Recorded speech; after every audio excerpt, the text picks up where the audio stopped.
Hi, you're listening to What's the Deal, our investment banking series here on JP Morgan's Making Sense podcast channel. I'm your host, Pankaj Goel, co-head of JP Morgan's Technology Investment Banking for North America. I'm looking forward to giving our listeners an update on trends in the M&A and equity capital markets across technology and our expectations on deal activity going forward. Today, I'm excited to be joined by my colleagues, Drago Rajkovic, Vice Chairman and Head of Technology M&A, and Greg Chamberlain, Co-Head of Technology Equity Capital Markets. Drago and Greg, welcome to the podcast. Thanks for having me, Pankaj. Hi, Pankaj. Thanks for having me on the podcast. As you both know, we had our 52nd Technology, Media, and Communication Conference at the end of May in Boston. We had 267 companies in attendance, of which 43 were private and over $7 trillion in public market cap. There was definitely more enthusiasm and optimism about the markets this year. The attending companies saw a near 15% increase in their market caps over the past 12 months. So, Greg, looking at the equity markets, how do you think is the mood coming out of the conference? So overall, I would characterize the mood as being good. Equity markets are trading around all-time highs, and the tech sector has outperformed this year. As we approach the end of Q2, Nasdaq's up around 15%, and that's on the back of a very substantial 43% rally in 2023. There's certainly been some stellar performance concentrated in certain parts of the market. For example, the mega cap stocks continue to do particularly well, with several of the largest leading tech platforms like NVIDIA and Meta and Alphabet and Microsoft continuing to outperform the market, and their impact on both the tech ecosystem overall, as well as from an investment perspective, their contribution to the performance of these main indices continues to be very significant. From an industry perspective, the semiconductor sector has been the standout winner this year. It recently surpassed software and services as the single largest industry group within the S&P 500 and now represents 12% of that entire index. So it's a part of the market that's had extremely strong tailwinds over the course of the year. The exposure to AI that this sector provides as that technology continues to trigger significant capital investment, and that remains a dominant theme across the market. And then finally, one point I just make on software, which is an important part of the tech sector.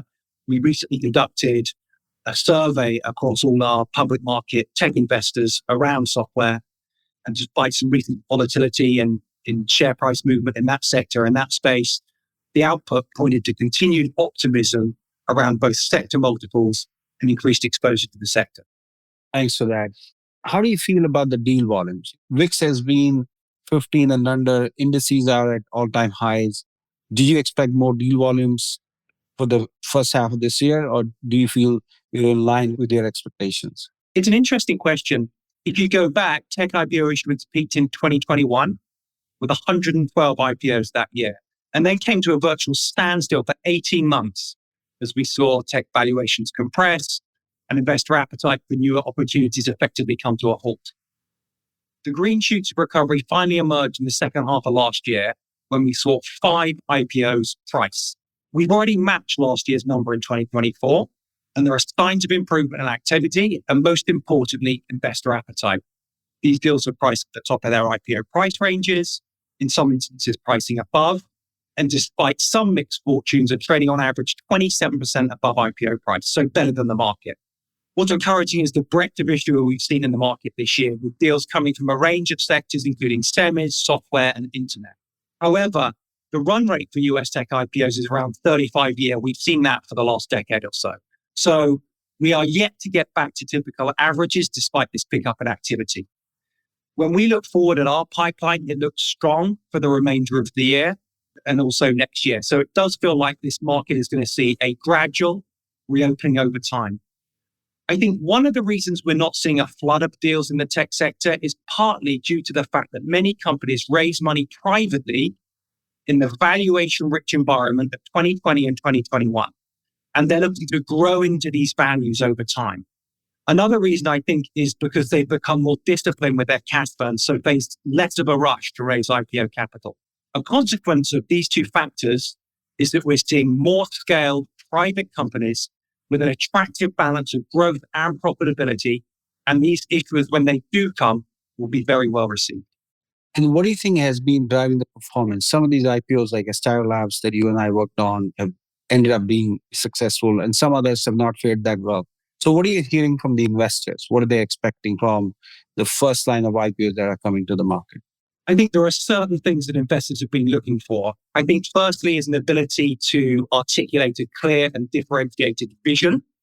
There is a premium on durability in this market. Investors that understand the competitive advantage that a company has, the size of an opportunity it's looking to penetrate is a really important factor as they think about making multi-year investments. Another factor is the expectations that these issuers have set at the time of coming public. Investors look for reasonable expectations both in the short and the midterm that they think the company can match and exceed as they mature in the public market.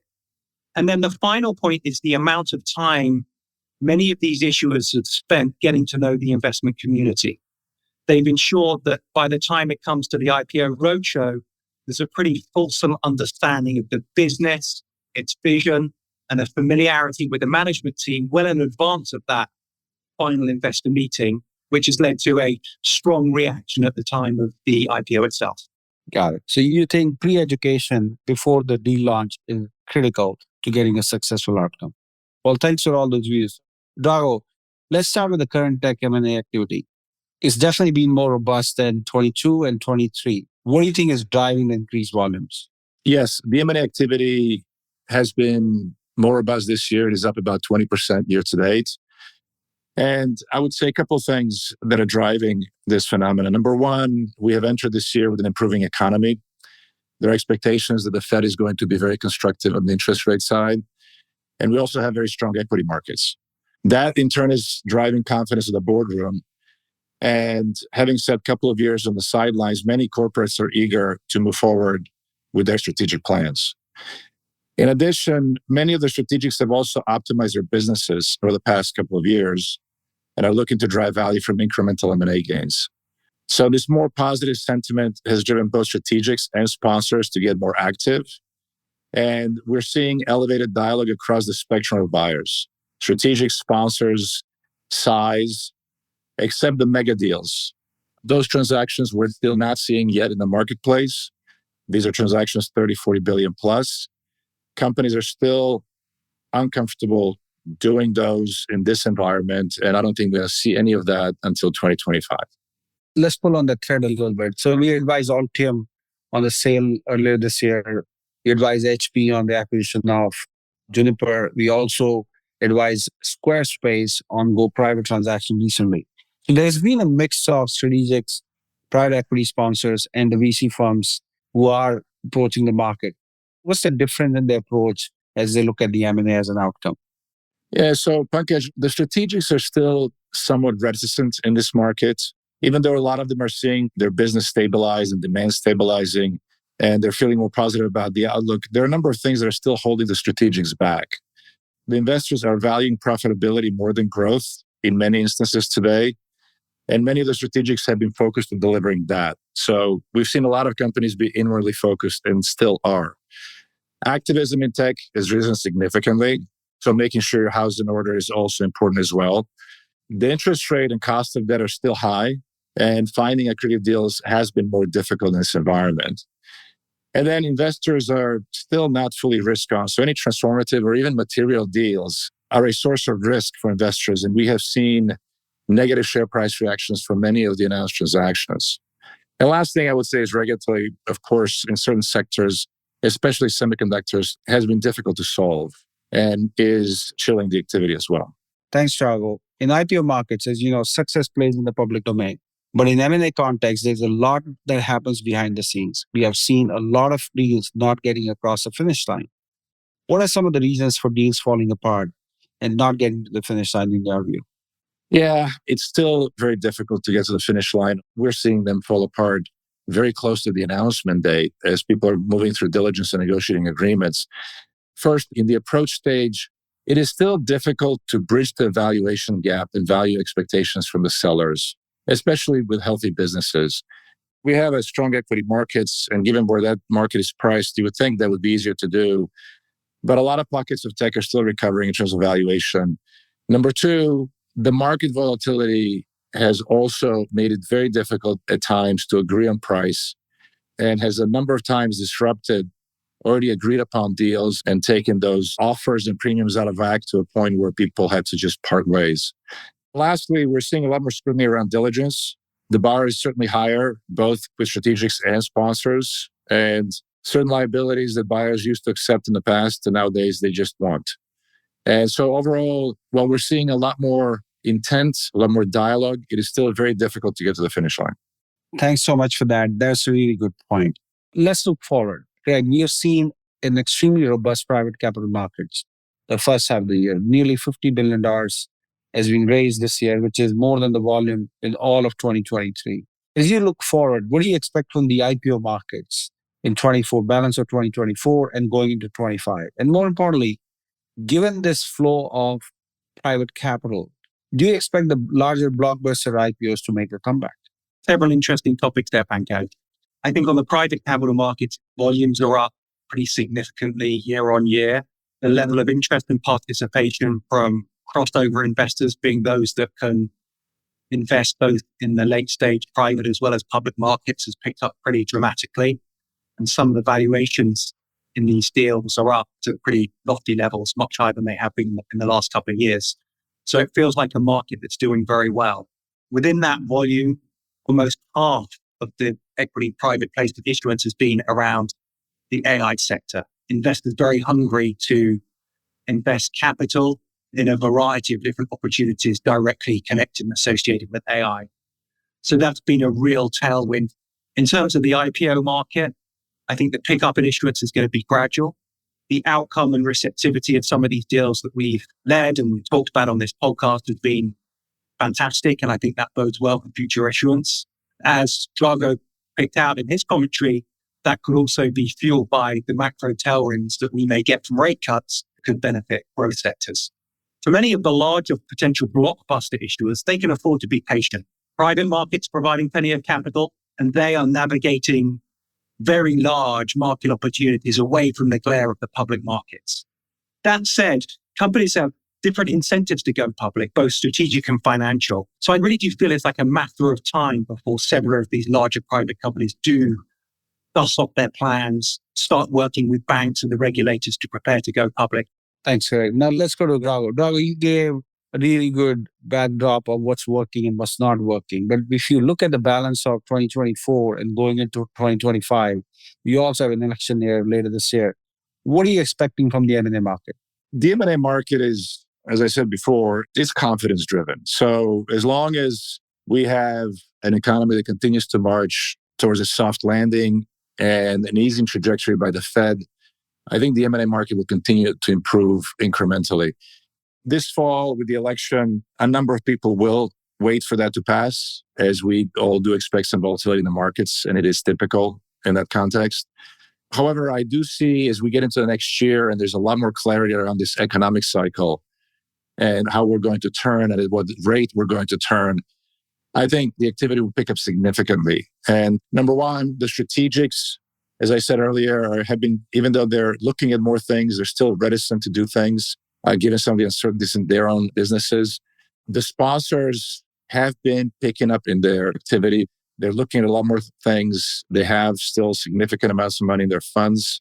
We're also seeing them putting a lot of their assets in the market by necessity. As you all know, their LPs have been demanding some return of capital. And then lastly, they do need to synergize some of the businesses they paid high multiples for 3-4 years ago. So they're looking to add on complementary businesses to those assets. And then with regards to private companies, we are seeing more of them come into the marketplace. They have been able to buy more runway with their balance sheets than we were expecting. We're hoping to see a lot of privates come to market last fall, early this year. That hasn't been the case, but slowly they're coming to market. The VCs are sorting through their portfolios, trying to decide what they're going to fund and what they're not going to fund going forward. And I think we're going to see a lot of activity there. We still expect that to continue to be structured. A lot of these assets have had their last rounds be in 29, 2020, 21 at very elevated valuations. So a lot of them are looking for either equity deals or earnouts or partial deals where they can keep some upside and a continuing stake. So overall, I think we're going to see gradual increase over the course of this year. with a little bit of a lull around the election. And then next year, if the economy starts turning slowly, I think we're going to see quite a bit of volume. Thanks, Drago. Now, maybe the final question is to both of you. What advice are you giving boards and companies right now when they're thinking about IPOs or private capital markets or M&A? Maybe you start with Drago this time. Yeah, sure thing. The key things we're telling to the boards these days is, number one, whatever you do, it has to be highly strategic. It has to be very clear to the investors as to what the purpose of that transaction is. And it has to be very clear as to where the value and synergies are going to come from that transaction. As I said before, the market is not still fully risk on, and investors get nervous with larger deals unless they're perfectly clear in terms of strategic intent. We're cautioning folks not to go too heavy on the balance sheet. We're seeing a meaningful discount being applied in terms of valuations to traded companies that have elevated leverage levels. So we are, in many cases, recommending the folks to go the equity route. And then lastly, we are sensitive to the terms that any transaction can be effectuated at. And I'm talking about multiples and premiums, because there's only so far you can go with that, even if the value equation works for you, just from an investor reception perspective. Over to you, Greg. Yeah, Pankaj, I think there are several areas of focus that I would recommend any management or board think about as they prepare for either a public market listing or even a capital raise in the private markets. First is to make sure that they have a very clear articulation of the market opportunity, their vision, and how they see the company operating over the next 5 years. Secondly, it's very important to determine the key performance indicators that they want to convey to investors, as these will be the quantitative metrics that investors judge them by and through which they will articulate the performance of their business going forward. They're very hard to change once you've gone out with them. So ensuring that everyone within the company feels comfortable with the data and the numbers that the company will articulate its success is important. So getting around to meet investors privately, well in advance of any raise, public or private, I think is critical. And then the final thing I'd just say is companies can't control many of the factors that could impact the timing of their transaction. We've seen that in spades in recent years. So I think there's a real importance on being prepared. You may not be able to choose your exact timing of a transaction, but there is significant option value in being prepared and taking advantage of an appropriate market window. I think looking ahead, we're really optimistic about the next wave of issuance. There are plenty of really well-placed and attractive opportunities in front of us, and we look forward to working closely with clients and bringing many of those to market. Thanks very much for your question, Pankaj. Thanks, Greg. To recap, today we had a great conversation on trends in tech, equity, and M&A markets. Overall, we are seeing trends to be more favorable in 2024, and we expect deal activity to continue picking up. Drago and Greg, thank you so much for joining us today. Pankaj, great to spend time with you, and thanks for having us. Pankaj, thank you for having us today. This was a great discussion. And thanks to our listeners for tuning in to another episode of What's the Deal. We hope you enjoyed this conversation, and be sure to tune in to our next upcoming episodes. I'm your host, Pankaj Goel. Until next time, goodbye. Thanks for listening to What's the Deal.